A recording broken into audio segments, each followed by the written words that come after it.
a story we've heard before in some respects about HS2, late and billions over budget. But this is the report now that finds it's due to Tory failures. Tell us more. Yeah, I think that's a bit cheeky, The Guardian, to be honest, because this has been a bit of an ongoing saga over various governments.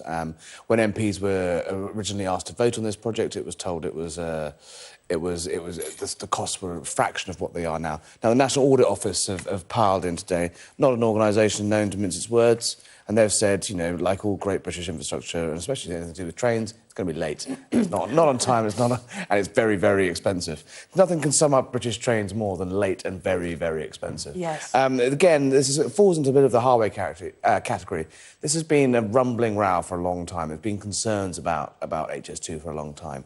But actually, the Prime Minister's in-tray is starting to heave now. And this is a decision he really needs. We need to start actually building it.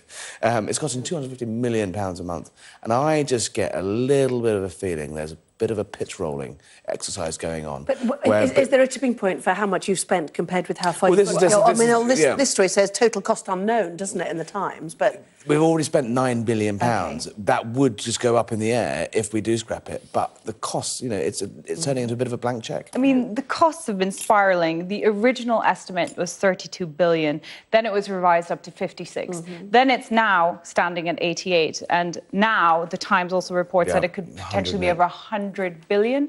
So if you think about the boost that this is purportedly going to give to the economy, by the Department of Transport's own estimates, for every 80p that this gives to the economy, it's going to cost the government £1. So already looks like a big loss-making venture. And of course, it'll be interesting to see where Boris goes with this. He's promised to give the voters in the north something. Yeah, well, how better to spend that money, either on this giant railway, or could actually that 80 billion you've got left over be ploughed into interconnectivity in the north in other ways?